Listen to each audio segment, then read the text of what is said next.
হযরত ওমর চোখের পানি জড়ায় কান্দে আর কয়, নবী গো, কোনদিন তো আপনি তারে দেখেন নাই, সেও তো আপনারে কোনদিন মদিনায় আইসা দেখে নাই, তাহলে চেহারা কেমন, বডি কেমন, চুল কেমন, কেমনে কইলেন? রসুল চোখের পানি জড়ায় কই, রে উমর, চর্ম চোখে আমি আমার পাগলরে দেখি নাই, কিন্তু অন্তর চোখে আল্লাহ আমারে বহুবার দেখায় দিছে। হযরত ওমর আলী রাদিয়াল্লাহু তাআলা আনহুকে সাথে নিয়া নবীজির ইন্তেকালের পর ওই জুব্বা নিয়ে ইয়ামেনের দিকে রওনা দিলেন। করণ এলাকার মানুষকে জিজ্ঞেস করে, রে মানুষ, ওয়াইজ নামে কেউ রে তোমরা চিনোনি? মানুষেরা কয়, না, চিনি না। পাহাড়ের দিকে যান আর একজনকে জিজ্ঞেস করেন, তোমরা ওয়াইজ নামে কাউরে চিনোনি? একটা উটের রাখালে কয়, হ। একটা রাখাল আছে, রাখাল পাহাড়ের চিপা একটা ঝুপড়ির মধ্যে থাকে, মারে লয়া থাকে, মার খেদমত করে, একটা উট রাখালি করে, আমরা তারে পাগল কই, ওয়াজ্জা পাগলা কই, মূলত তার নাম হলো ওয়াইজ। হযরত ওমর আলী রাদিয়াল্লাহু তাআলা আনহুর দিকে তাকায়া চোখে পানি ফলায় কয়, আলী রে, মনে হয় নবীর আশিকের সন্ধান পায়া গেছি। জঙ্গলের পাশে যা দেখে ছোট্ট একটা ঝুপড়ি, ওই ঝুপড়ির ভিতরে ওয়াইজ করুনি সেজদায় পড়ে আল্লাহর সাথে বিড়বিড় করে, যেন কি কথা কয়। হযরত ওমর আলী রাদিয়াল্লাহু তাআলা আনহুকে নিয়ে পাশে দাঁড়ায় রইলেন। সালাম ফিরানো মাত্রই সালাম দিলেন হযরত ওমর, ওয়াজ করুনি জবাব দিলেন, কে আপনারা? হযরত ওমর বলতেছেন, আমি নবীর সাহাবী ওমর, ইনি নবীর সাহাবী আলী। আপনারা কোথায় আসছেন গো? আমরা আসছি আপনার কাছে। কোন কি? আমার কাছে কি প্রয়োজন? কোন নবীজি পাঠাইছেন? কি কও তোমরা? আল্লাহর নবী আমার কাছে কেন পাঠাবেন? নবী তো ওয়াইজের কথা বলছেন। কয়, আপনি তো সেই ওয়াইজ। ওয়াজ করুনি কয়, আমি সেই ওয়াইজ না। রসুল যে ওয়াইজের কথা বলছেন, আমি সেই ওয়াইজ না, ওয়াইজ না। বোঝা গেল সত্যিকারের আল্লাহর ওলিরা নিজের সব সময় গোপন রাখতে চায়। হযরত ওমর বলেন, আপনার চেহারা কেমন হবে? দুজাহানের বাদশা আমি ওমরে কয়া দিছে। আপনার চুলগুলি কেমন? আপনার বডিটা কেমন? রসুল তা বইলে দিছেন। রসুল যা বলছেন গো, সবগুলি বিবরণ আপনার সাথে মিলছে। দেন আপনার ডান হাতটা দেখি, ডান হাতের তালুতে সাদা দাগ। ওমর চিনে ফেলছেন, আর দেরি করবেন না। এই যে নেন আমার নবীর পরনের জুব্বা, রসুল আপনাকে এটা হাদিয়া দিয়া গেছেন। নবী দুনিয়ায় নাই, যাবার সময় এই জুব্বা আমি উমরে পাই নাই, এই জুব্বা আবু বকরে পাই নাই গো, এই জুব্বা ওসমান আলী কেউ পায় নাই। এই জুব্বাটা রসুল আপনাকে হাদিয়া দিয়া গেছেন। আর বলছেন নবীর গুনাহগার উম্মতের জন্য যেন আপনি সুপারিশ করেন, কারণ আল্লাহ আপনাকে মুস্তাজাবুদ দাওয়া বানাইছে। আল্লাহু আকবার। মুসলমানের আওয়াজে আল্লাহু আকবার। मैं तालिब मौला को मेरे इश्क निराला, मैं तालिब मौला को मेरे इश्क निराला, है जुमला जहां जिनके तजल्ली से उजाला, है जुमला जहां जिनके तजल्ली से उजाला, मादर दु जहां गैर खुदा यार नदारेम, যদি আদে খুদাহি চেদিগুর কার নদারেম, যদি আদে খুদাহি চেদিগুর কার নদারেম। ওয়াসকুরুনি জুব্বা হাতে নিয়ে দৌড় দিয়ে তিনি জঙ্গলে চলে গেলেন। জঙ্গলে গিয়ে তিনি সাজদায় মাথায় সাজদা দিয়ে আল্লাহর কাছে কান্দা শুরু করলেন। ওয়াসকুরুনি জুব্বা পরে না গো, জুব্বা এরকম বুকের মধ্যে চাপা দিয়া চোখের পানি জড়ায়া সেজদায় পড়ে আল্লাহরে ডাক দেয়া কয়, মালিক, ও মালিক, তোমার আমার সম্পর্ক তোমার বন্ধুরে তুমি কেনে জানাইছো? সুবহানাল্লাহ। আমার দোয়া যে তুমি কবুল করো, এটা তুমি তোমার বন্ধুরে জানাইছো। দেখে বন্ধু দোয়া করছে, বন্ধু আমার কাছে পাঠাইছে উম্মতের গুনাহগার উম্মতের জন্য সুপারিশ করব। তাহলেও আমি তোমার কাছে বায়না ধরলাম, বায়না মাথা টেকাইলাম তোমার কুদরতি কদমে, আমার নবীর সমস্ত গুনাহগার উম্মতরে মাফ না করা পর্যন্ত আমি ওয়াইস তোমার বন্ধুর জুব্বা গায়ে দিব না। আল্লাহ পাক রব্বুল আলামিনের সাথে সিজদায় পড়ে কথা শুরু হয়ে গেল। বান্দা যখন সিজদায় যায় তখন আল্লাহর সবচেয়ে কাছাকাছি চলে যায়। মুসাল্লি ইউনাজি রাব্বা, রাসূল বলেন নামাজের মধ্যে উম্মত আল্লাহর সাথে কথা কয়, প্রত্যেকটা নামাজি নামাজে আল্লাহর সাথে কথা কয়। নামাজ হলো মুমিনের জন্য মেরাজ, রাসূল মেরাজে গিয়ে আল্লাহর সাথে কথা কইছেন। আর এই উম্মত আল্লাহর সাথে কথা কয় নামাজে দাঁড়ায়। নামাজে দাঁড়াইলে আল্লাহ নামাজির লগে কথা শুরু করে দেয়। নামাজি যখনই কয় আলহামদু, সমস্ত প্রশংসা, তখনই আল্লাহ কয় লিমানিল হামদ, কার প্রশংসা তুমি করো? তখন নামাজি কয় লিল্লাহ, আমার আল্লাহর প্রশংসা করি। আল্লাহ তখনও নামাজির পরিচয় দেয় না, পরিচয় নিজের পরিচয় দেয় না গো। আল্লাহ কয় মানিল্লাহ, কে তোমার আল্লাহ? নামাজি কয় রব্বিল আলামিন, যিনি রব্বুল আলামিন তিনি আমার আল্লাহ। আল্লাহ তখনও নিজের পরিচয় দেয় না। আল্লাহ কয় মানির রব, কে তোমার রব?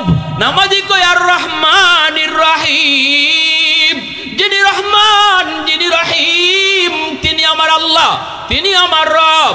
আল্লাহ তখনও নিজের পরিচয় দেয় না। আল্লাহ কয় মানির রহমান মানির রহিম, কে তোমার রহমান কে তোমার রহিম? নামাজি কয় মালিক ইয়াউমিদ্দিন, কিয়ামত দিবসের মালিক যিনি তিনি আমার রহমান, তিনি আমার রহিম। এইবার আল্লাহ নামাজির নিজের পরিচয়টা দিয়ে দেয়। তখনই আল্লাহ কয় বান্দারে, এতক্ষণ পর্যন্ত তোমার সাথে যে কথা কইছে আমি তোমার আল্লাহ, আমি তোমার রব, আমি তোমার রহমান, আমি তোমার রহিম। সাথে সাথে নামাজি কয় ইয়্যাকা না'বুদু ওয়া ইয়্যাকা নাস্তাঈন, আল্লাহ আমি তোমারই ইবাদত করি, তোমারই কাছে সাহায্য চাই। জোরে কোন আল্লাহু আকবার। ওয়াজ করুনি সাজদায় পড়ে কান্দে, আল্লাহর কদমে পইরা যখন কান্দে আর কয় জুব্বা গায়ে দিব না, তুমি তোমার বন্ধুর সব উম্মতরে মাফ করবাই কিনা কও? তখনই আল্লাহ কয় পাগল, মাথা উঠাও, এমন আবদার করে না। আমার বন্ধুর উম্মতের মধ্যে অনেক আছে সুদখোর, অনেক আছে ঘুষখোর, অনেক আছে বেনামাজি, অনেক আছে বাপ মারে কষ্ট দেয়, অনেক আছে জিনাকুর। সবাইরে কেমনে মাপ দিমু? যাও তোমার খাতিরে 50 ভাগ উম্মত মাফ কইরা দিলাম।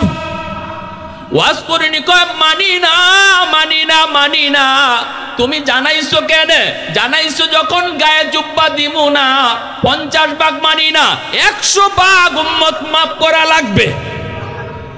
আল্লাহ কয় রে পাগল, যাও 70 ভাগ উম্মত মাফ করে দিলাম। এইভাবে ওয়াজ করিনি আল্লাহর সাথে বাতচিত শুরু করে দিছে। আর সময় দেরি হয়ে যাচ্ছে। হযরত উমর আলীকে নিয়ে দাঁড়ায় রইছেন। হযরত উমর বলতেছেন আলী রে, ওয়াজ করনি কই গেল? আমরা এখানে থইয়া চলো আমরা একটু জঙ্গলের ভিতরে যাই। যায় দেখেন ঝুপড়ির মধ্যে ওয়াজ করনি সেজদায় পড়ে কার সাথে কি যেন কথা কয়। হযরত উমর যা ডাক দিয়া দিছেন, কই গল্লার বলি এইদিকে একটু আসো। সেজদায় পইরা যখন তিনি কান্দে আর কথা কয়, উমর রাদিয়াল্লাহু তাআলা আনহুর ডাক শোনা মাত্রই মনোযোগ বিচ্ছিন্ন। নতুবা ওয়াজ করনি এমন বায়না আল্লাহর সাথে ধরছিল, এই উম্মতের 100% গুনাহগারকে আল্লাহর কাছে মাফ করে নিত। মুসলমানের আওয়াজে আল্লাহু আকবার, আরো জোরে আল্লাহু আকবার। বাইজিদ বুস্তামি আল্লাহর ওলি মার দোয়ায়, ইমাম বুখারী আল্লাহর ওলি মার দোয়ায়, ইমাম মুসলিম আল্লাহর ওলি মার দোয়ায়, ইমাম মুসলিম আল্লাহর ওলি মার দোয়ায়, ইমাম আবু দাউদ আল্লাহর ওলি মার দোয়ায়, মঈনুদ্দিন চিশতি আল্লাহর ওলি মার দোয়ায়, ওই আব্দুল কাদের জিলানী ওলি হইছে বাপ মার দোয়ায়। এজন্য এই জমিনে যে সন্তানের পিছনে তার মার দোয়া বাবার দোয়া থাকবে, 1 নাম্বার দুনিয়াতে আল্লাহ তারে ওলির খাতায় নাম লেখাবে। দুই নম্বরে এই ছেলেটাকে আল্লাহ পাক আসমানি জমিনি গজব থেকে আল্লাহ বাঁচাবে। বিপদ তার তকদিরে লেখা থাকলেও আল্লাহ পাক বাপ মার দোয়ার উসিলায় বিপদ আল্লাহ কাটতে দিবে। তিন নম্বর ফায়দা হলো আল্লাহ তার রুজি রোজগারে বরকত বাড়ায় দিবে। হাকিমুল উম্মত মুজাদ্দিদ মিল্লাত মাওলানা আশরাফ আলী থানভী রাহমাতুল্লাহি আলাইহি তার কিতাবের ভিতরে লিখছেন, বাপ মার দোয়া যেই সন্তানের পিছনে থাকবে, এই সন্তান গরিব হলো আল্লাহ পাক তারে মক্কা মদিনা জিয়ারত করাবে। কেন করাবে? কারণ হাদিসের ব্যাখ্যাটা বুঝেন। রাসূল বলে, মা বিন ওয়ালাদিন বারিন ইয়ানজুরু ইলা ওয়ালিদাইহি নাজরা রাহমাতিন ইল্লা কাতাবাল্লাহু লাহু বিকুল্লি নাজরাতিন হাজ্জাতাম মাবরুরা। আল্লাহর নবী বলেন, যে সন্তান বাপ মার সাথে মায়ার নজরে তাকায়, মা বাবার দিকে মায়ার নজরে তাকায় আর খুশ গল্প করে, বাপ মার সাথে ভদ্র আচরণ করে, হাসি মুখে কথা কয়, বাজারে যাওয়ার আগেও কয় আম্মা বাজারে যাই, বাজার থেকে আইয়াও কয় আম্মা বাজার থেকে আইছি, যাওয়ার আগেও কয় আব্বু বাজারে যাই, কিছু তোমার লাগবে নি। কথায় কথায় যেই সন্তান আব্বারে আব্বা কয়া ডাকে, কথায় কথায় যেই সন্তান আম্মারে আম্মা কয়া ডাকে, এ যুবক বাপ তো লক্ষ টাকা খরচ করতে হয় না রে যুবক। শ্বশুর বাড়ির মানুষকে খুশি করার জন্য বোয়াল মাছ খাওয়াইতে হয়, মিষ্টি নিয়ে যাইতে হয়। বাপ মারে খুশি করতে এত টাকা পয়সা লাগে না। মুখ ভরে ভরে যেই সন্তান আম্মাকে আম্মা কয়া ডাক দেয়, আব্বারে আব্বা কয়া বেশি বেশি ডাকে, এই সন্তানের উপরে বাপ মা খুশি হয়ে যায়। ঠিক কিনা জোরে কর। বাবার মাথার পাশে বইসে তুমি কপালে হাতটা রাইখা দেইকো, বাবার দিল খুশি হয়ে গেছে। ঘুমানোর সময় তুমি মশারিটা টানায় দিও, বাবার দিল খুশি হয়ে গেছে। মার মাথায় একটু তেল মালিশ করে দিও, মার দিল খুশি হয়ে গেছে। আমার রাসূলকে আল্লাহ পাক কয়, রাদার রাব্বি ফি রাদাল ওয়ালিদাইন ওয়া সাকাতু রাব্বি ফি সাকাতিল ওয়ালিদাইন। বন্ধু তুমি উম্মতকে জানায় দাও যেই সন্তানের উপরে তার বাপ মা রাজি থাকে, আমি আল্লাহ তার উপরে রাজি হয়ে যায়। আর যেই সন্তানের উপরে তার বাপ মা নারাজ থাকে, আমি আল্লাহ তার উপরে নারাজ হয়ে যাই। আল্লাহকে যদি তুমি খুশি করতে চাও রে যুবক, মা বাবাকে খুশি করতেই হবে। বাপ মারে নারাজ কইরে আল্লাহকে কোনোদিন রাজি করানো যায়? আওয়াজ আসতে কেন? লক্ষ লক্ষ টাকা খরচ করো তুমি, মসজিদ মাদ্রাসায় দান করো, অভাবীদের পিছনে ঘুরো, কিন্তু মার বদ্দু আছে, বাবার বদ্দু আছে, আল্লাহ তোমার উপর খুশি না। ঠিক না জুড়ে বলেন? পিসাবরে খুশি করো, গরু খাওয়াও, হাজার পীর তোমার উপরে খুশি, বাপ মা খুশি না। আল্লাহ বলে আমিও খুশি না। আল্লাহ কি বলে? আল্লাহ বলে আমিও খুশি না। দুনিয়ার মানুষ তোমার উপরে খুশি, আমি তোমার মা খুশি না তো আমি আল্লাহ খুশি না, তোমার বাবা খুশি না তো আমি আল্লাহ খুশি না। মঈনুদ্দিন চিশতির দোয়া কবুল হবে কি হবে না কোনো গ্যারান্টি নেই। আব্দুল কাদের জিলানির দোয়া কবুল হবে কি হবে না কোনো গ্যারান্টি নেই। কিন্তু আমার রাসূল বলেছেন বাপ মার দোয়া কবুল হবে 100% গ্যারান্টি। সালাসাতুন দাওয়াতুম মুস্তাজাবাতুন লা শাক্কা ফীহি দাওয়াতুল মাজলুম ওয়া দাওয়াতুল মুসাফির ওয়া দাওয়াতুল ওয়ালিদ আলা ওয়ালাদিহি। তিন ব্যক্তির দোয়া বদদোয়া আল্লাহর কাছে সরাসরি কবুল। মাজলুমের দোয়া বদদোয়া, মুসাফিরের দোয়া বদদোয়া, আর বাপ মার দোয়া বদদোয়া। এই তিন ব্যক্তির বদদোয়া জীবনে নিও না। মুসাফিরের কষ্ট দিও না, দুর্বল মানুষের উপরে আঘাত করো না। সমাজে যে মানুষটা দুর্বল, যার শক্তি নেই, যার টাকা নেই, যার লোকজন নেই, তারে তুমি ক্ষমতা দিয়া তার উপরে জুলুম করো না। কারণ দুর্বলের আহাজারি আল্লাহর আরশে গিয়ে লাগে। দুর্বল মামলা বসাইতে দেরি হয়, আল্লাহর আদালতে মামলা বসতে দেরি হয়। আর বাপ মার দোয়া বদদোয়া এটাও আল্লাহর দরবারে সরাসরি কবুল হয়ে যায়। এবার আসুন আমি আপনাদের সামনে একটা বদদোয়ার ঘটনা শোনাই। করাচির হযরত হাকিম আক্তার সাহেব রাহিমাহুল্লাহ বহুত বড় আল্লাহর একজন ওলি। তিনি তার বয়ানের মধ্যে নিজে বলতেছেন, আমি নিজে প্রত্যক্ষদর্শী। ইনি বলেন আমি নিজের চোখে দেখেছি ঘটনা। ইনি বলেন আমি করাচির জামে মসজিদে নামাজ আদায় করি গো। একজন যুবক বড় সুন্দর করে নামাজ পড়ল।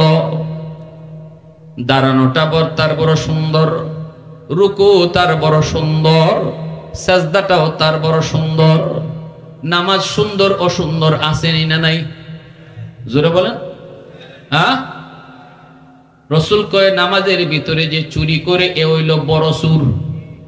এ হলো সবচেয়ে বড় চোর। নামাজের মধ্যে যে চুরি করে, কেমনে চুরি করে? রুকু যেভাবে দেওয়ার কথা এভাবে দেয় না, সাজদা যেভাবে দেওয়ার কথা এভাবে দেয় না, দাঁড়ানো যেভাবে দাঁড়ানোর কথা এভাবে দাঁড়ায় না, রুকু থেকে দাঁড়ায় কোন রকম মাথাটা তুলে সোজা হয় না, অথচ রুকু থেকে সোজা হইয়া দাঁড়ানো ওয়াজিব। কেউ যদি রুকু থেকে সোজা হইয়া না দাঁড়াইয়া সাজদায় যায়, নামাজ হবে না। ঠিক না নি? ওয়াজিব তরকের কবিরা গুনাহ। দুই সেজদার মাঝখানে কমর সোজা করে বসা ওয়াজিব। কেউ যদি মাথাটা কোন রকম তুইলেই আবার সেজদায় চলে যায়, তাহলে ওয়াজিব তরক হইল, নামাজ হবে না, হবে না। একটা মাসালা জানা 70 রাকাত নফল নামাজ পড়ার চেয়ে বেশি সওয়াব। তাহলে আমরা কি বুঝলাম? দুই সেজদার মাঝখানে কমর সোজা করে বসা ওয়াজিব, রুকু থেকে সোজা হয়ে দাঁড়ানো ওয়াজিব। ঠিক না নি? ঠিক না নি? আমাদের সমাজ তো এমন নষ্ট হইছে, কেউ যদি নামাজের কথা একজনে আরেকজনকে কয়, ভাই আপনার তো এই ওয়াজিবটা হইছে না, আপনার তো নামাজ এইভাবে হয় না। আমার নিজে চোখের দেখা একদিন মাদ্রাসার ছাত্র মুরব্বী একজন চাচারে কইছে, চাচা আপনি নামাজে এইভাবে যে পড়ছেন, বইছেন সোজা হয়ে যে বসেন নাই দুই সেজদার মাঝখানে, কোন রকম মাথারা তুলছেন, নামাজ তো হইছে না আপনার, এটা তো ওয়াজিব। কি কইব? মুরব্বী কয় কি, কয় তুমি কয়দিন যাবত নামাজ শিখছো? আমি 70 বছর যাবত নামাজ পড়ি। তোমার বয়স কত? হইছে? কাম হইছে? আমরা বাঙালি সহজে ভুল মানতে রাজি। ইসলাম বুঝিও না, বুঝবার চেষ্টাও করি না, নিজেরা মুসলমান দাবি করি ঠিকই, আবার একজনে বুঝাইতে গেলে এটা মানতেও রাজি না। ইসলাম শুধু নামাজের মধ্যেই সীমাবদ্ধ না, রোজার মধ্যেই সীমাবদ্ধ না। ইসলাম কমপ্লিট একটা জীবন ব্যবস্থার নাম, যেই জীবন ব্যবস্থাতে আপনার জীবনের ব্যক্তিগত জীবন, পারিবারিক জীবন, সামাজিক জীবন, রাষ্ট্রীয় জীবন, সর্ব বিষয় ইসলামের ভিতরে আছে। যদি এই বিষয়টা আপনি মানতে কষ্ট হয়, নিঃসন্দেহে আপনার ঈমান নাই, নিঃসন্দেহে ঈমান নাই। তাহলে আপনি বুঝতেছেন, আপনি এটাই বুঝলেন যে ইসলামে কিছু আছে কিছু নাই। আপনি এমন একটা ধর্ম মানলেন যেই ধর্মে কিছু আছে কিছু নাই, আপনি এমন ধর্ম মানলেন। আপনি এটা বিশ্বাস করার দ্বারা আর এই বিশ্বাসে অটুট থাকার দ্বারা নিঃসন্দেহে আপনার ঈমান চলে গেছে। আমরা ভুল মানতে রাজি না, ভুল ধরায় দিলে এটাও রাজি না। ওযু করছে বেচারা, ওযু এইদিকে কোনই পর্যন্ত দোয়া ফরজ, ঠিক জানি ওযুর ফরজ কয়টা? যুবক বলো কয়টা? 4টা। কোনই পর্যন্ত ধোয়া এটা ফরজ না। এক চুল পরিমাণ জায়গা যদি আপনার শুকনা থাকে ওযু হবে, আর ওযু না হইলে নামাজ নাকি নামাজ হয়? ওযু ছাড়া নামাজ হয়? 2 আঙ্গুল খালি রয়েছে, পানি লাগছে না। একজন খালি কইছিল, চাচা ওযু হইছে না। বেটা তোর বাপের নাম কি? তোর দাদার নাম কি? তোর গ্রাম কোথায়? 40 বছর ধরে এই ভাই ওযু করতেছি, আজ পর্যন্ত কেউ ভুল ধরতে পারছে না। এর নাম হইল বাঙালি, এর নাম হইল তেরা জাতি। ইয়ারে হাজিরিন, আহা, আমাদের কপালের শনি আর দুর্গতি এক কারণে, আমরা আমাদের নিজের পরিচয় জানি না। আমি আমার নিজের পরিচয় জানি না। আমারে আল্লাহ, আমার ইজ্জত কোথায়, আমার সম্মান কোথায়, আমি কোন ধর্ম মেনে চলি, আমার ধর্ম কতটা পাওয়ারফুল ধর্ম, আমার ধর্মটা কত কমপ্লিট ধর্ম, আজকে আমি নিজেই নিজের চিনি না, বুঝি না। এজন্য কপালে শনি আর দুর্গতি। কোনদিন যাবে না মুসলমানের এই দুর্গতি, যতদিন না পর্যন্ত সে কোন ধর্মে মাইনা চলে, এই ধর্ম না চিনবে আর না বুঝবে। প্যারে হাজিরিন, এরপরে দেখা যায় হাকিম আক্তার সাহেব রাহিমাহুল্লাহ, ইনি বলেন, আমি যুবকরা নামাজের পরে ডাক দিলাম, ডাক দেখলাম, যুবক অনেক সুন্দর লাগছে তোমার নামাজটা, এত সুন্দর করে নামাজ পড়ো। ভালো করে মনে রাখবা যুবক, যৌবনে ইবাদতের দ্বারা একজন যুবক আল্লাহর ওলি হয়। আল্লাহর ওলি হওয়ার বয়স যৌবনকাল। সবাই বলেন আল্লাহর ওলি হওয়ার বয়স। মঈনুদ্দিন চিশতি ওলি হয়েছেন যৌবনে, আব্দুল কাদের জিলানী ওলি হয়েছেন যৌবনে।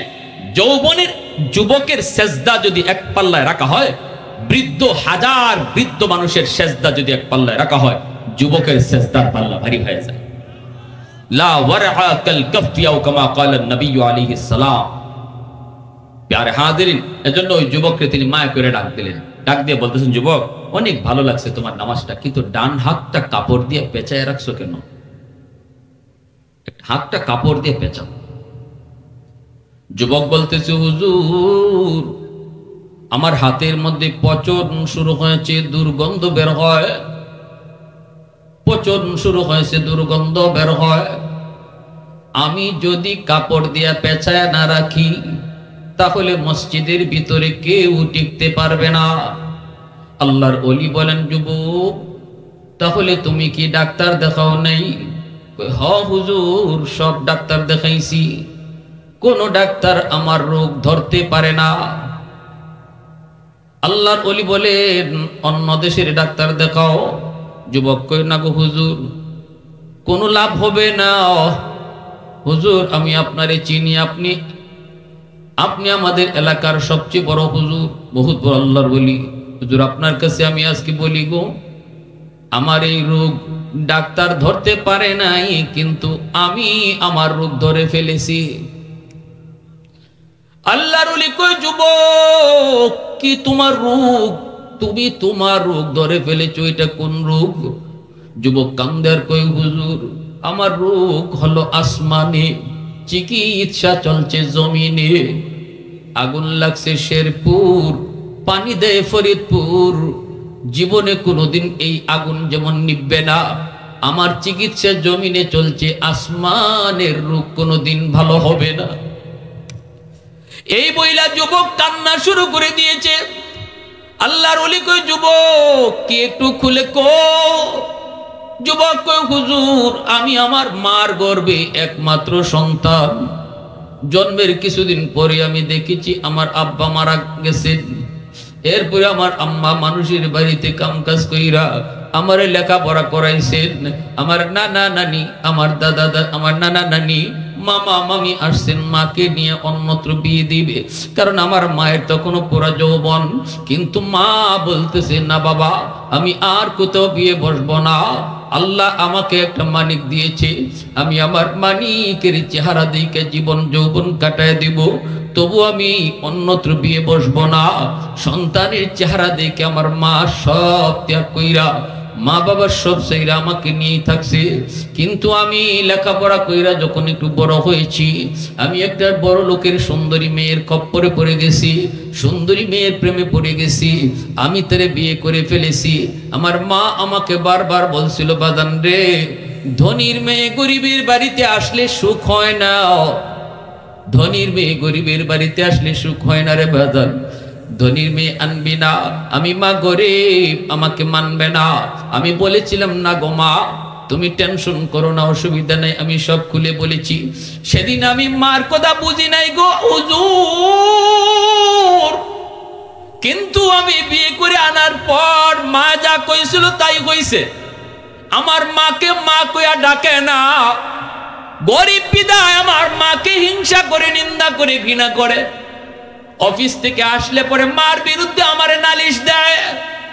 একদিন, 2 দিন, 3 দিন আমি বউয়ের সাথে ঝগড়া করো পারি নাই, এমন ভাবে আমারে বুঝায়। আমি তো প্রেম করে ভালোবেসে তারে বিয়ে করেছি, আমি তো তার প্রতি দুর্বল।